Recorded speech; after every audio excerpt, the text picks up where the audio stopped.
शेतकरी बंधूंनो नमस्कार. आज 6 जून 2026 धरतीधर ॲग्रोसेलच्या या यूट्यूब चॅनलमध्ये आपल्या सगळ्यांचं स्वागत आहे.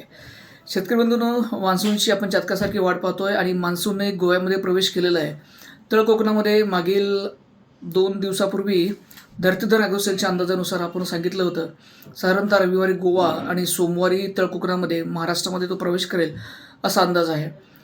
सध्याची परिस्थिती जर पाहिली तर त्याचा प्रवास जो आहे अपेक्षेपेक्षा जोरात सध्या तरी दिसतोय आणि कालच गोव्यामध्ये प्रवेश केलेला मान्सून येणाऱ्या 1-2 दिवसामध्ये तळ कोकणामध्ये सुद्धा प्रवेश करेल असा अंदाज आहे. मागील 2 दिवसापासून दक्षिण भारतामध्ये किंबहुना गोव्यामध्ये जोरदार पर्जन्यवृष्टी होते आहे.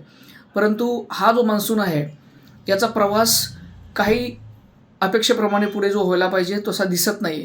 तो तळ कोकणामध्ये किंबहुना कोकणामध्ये थबकतोय की काय असा एक मोठा प्रश्न मनामध्ये येतोय. कारण आजची परिस्थिती जर आपण बघितली तर जो वेस्टर्न डिस्टर्बन्स आहे त्या वेस्टर्न डिस्टर्बन्सचा प्रभाव हा सेंट्रल इंडिया आणि नॉर्थ इंडियामध्ये आपल्या बऱ्यापैकी दिसतोय. आणि सेंट्रल इंडियाचा जर आपण विचार केला किंवा मध्य भारताचा जर आपण विचार केला तर मध्य भारतामध्ये खानदेशच्या बाजूला सीमालगत जो मध्य प्रदेश आहे या मध्य प्रदेशवरती या वेस्टर्न डिस्टर्बन्सचा परिणाम जो आहे तो आपल्याला मोठ्या प्रमाणामध्ये दिसतोय. आणि त्याचाच एक परिणाम म्हणून परवा आपण पाहिलं असेल की रावेर तालुक्यामध्ये जोरदार पर्जन्यवृष्टी झाली ठराविक ठिकाणी. अगदी त्याच प्रकारे आपण पाहिलं असेल मराठवाडा किंवा पश्चिम महाराष्ट्रामधील काही गावामध्ये सुद्धा मागच्या 2 दिवसांमध्ये अचानक एका ठिकाणी किंवा 2-4 गावामध्ये मोठ्या प्रमाणामध्ये ढगफुटी सदृश पाऊस झाला. त्याच्यामध्ये वारा, वादळ आणि पाऊस या तिन्ही गोष्टी एकत्रित आल्या आणि याच्यामध्ये शेतीचं अपरिमित नुकसान जे आहे ते शेतकऱ्यांना भोगावं लागतं आहे. येणाऱ्या काळामध्ये मान्सूनचा प्रवास कसा असेल, जळगावचा, धुळ्याचा, नंदुरबारचा जर विचार केला किंवा खानदेशचा जर आपण विचार केला तर आजपासून पुढील 2-3 दिवसामध्ये आपल्याला भाग बदलत वादळी वाऱ्यासहित पाऊस अपेक्षित आहे. शेतकरी बंधूंनो, हा पाऊस सर्वदूर नाही. हा पाऊस बऱ्याच वेळा एका ठिकाणी पडतो, दुसऱ्या ठिकाणी पडत नाही. त्यामुळे पेरणीलायक हा पाऊस आहे का तर नाही. हा पाऊस पडेलच असंही याची शाश्वती आपल्याला देता येत नाही. त्यामुळे कधीकधी आत्ताची सध्याची परिस्थिती आपल्याला जळगावचा विचार केला तर तापी किनारा जो आहे म्हणजे शिरपूरपासून चोपडा, अडावत, यावल, फैजपूर, सावदा, त्यानंतर रावेर, त्यानंतर इकडे मुक्ताईनगर, भुसावळ, वरणगाव आणि मग बुलढाणापर्यंत आपल्याला अपेक्षित आहे संध्याकाळी काही ठिकाणी वादळी पाऊस पडू शकतो. परंतु हा अंदाज जो आहे हा 2-2 तासामध्ये वातावरण बदलतं. त्यामुळे हा संध्याकाळपर्यंत कायम राहील याच्याबद्दल आपण शाश्वत नाही आहे.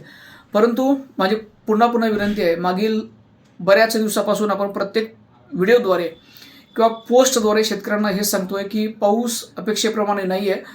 मान्सून काही हवामान अभ्यासक किंवा हवामान तज्ज्ञ यांनी महाराष्ट्रामध्ये 98% पाऊस सांगितलेला आहे. परंतु हा 98% पाऊस हा महाराष्ट्रामध्ये आहे. हा महाराष्ट्राची सरासरी काढली जाते. याच्यामध्ये आपल्याला पश्चिम महाराष्ट्रामध्ये चांगला पाऊस अपेक्षित आहे. मराठवाड्याचा काही भाग असेल, कोकण किनारपट्टी असेल किंवा नाशिकचा काही भाग असेल, इथपर्यंत आपल्याला पाऊस चांगला दिसतोय.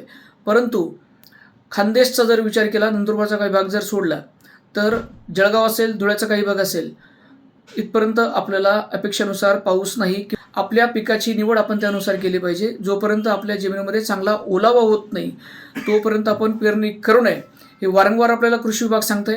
आम्ही आपल्याला विनंती करतोय.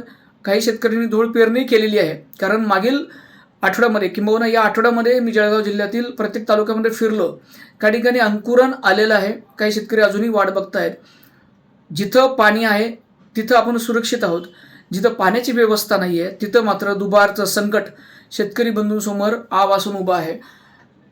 पुन्हा एकदा विनंती करतो शेतकरी बंधूंनो, सार असा आहे येणाऱ्या 2-3 दिवसामध्ये आपल्याला 8-9 तारखेपर्यंत शाश्वती नाही, परंतु काही ठिकाणी वादळी पावसाचा अंदाज आहे.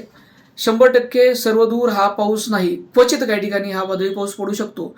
मान्सून अजूनही आपण मान्सूनच्या प्रतीक्षेमध्ये आहोत. मान्सून रखडलेला आहे. त्याचं ज्या प्रमाणामध्ये आपल्याला अपेक्षित मार्गक्रमण पाहिजे किंवा चाल पाहिजे ती चाल भेटत नाही आहे. महाराष्ट्र एका बाजूला आणि खानदेश एका बाजूला किंवा जळगाव एका बाजूला असं चित्र आपल्याला काही दिवसामध्ये दिसेल. म्हणजे पश्चिम महाराष्ट्रामधून आपल्याला चांगल्या पावसाच्या बातम्यासुद्धा येतील. येणाऱ्या 2-4 दिवसामध्ये अहिल्यानगर असेल, सोलापूर असेल, सांगली असेल, पुणे, कोल्हापूर, सातारा किंवा नाशिकचा काही भाग, मुंबईचा काही भाग इथं चांगला पाऊस अपेक्षित आहे. त्यानंतर त्या बातमीवरती विसंबून आपले शेतकरी आपल्याकडे पाऊस येईल या अपेक्षेनं पेरणीची घाई करतात. परंतु कृपा करून लक्षात घ्या, 8-9 जूनपासून हा मान्सून जो आहे तो रखडणार आहे, याची वाटचाल थांबणार आहे. धरतीधर ॲग्रोसेलच्या यूट्यूब चॅनलवरती, इंस्टाग्राम चॅनलवरती, फेसबुक अकाउंटवरती किंवा व्हॉट्सअप ग्रुपवरती आपण वेळोवेळी हे अपडेट्स देतो आहे. त्याची वाटचाल कशी असेल किंवा वातावरणामध्ये काय बदल जे आहेत ते बदल कसे राहतील. त्यामुळे नम्र विनंती परत एकदा, कृपा करून पेरणीसाठी घाई करू नका आणि जर वातावरण बदललं तर आपल्या या धरतीधर ॲग्रोसेलच्या ग्रुपवरती अपडेट्स येतील. तोपर्यंत रामकृष्ण.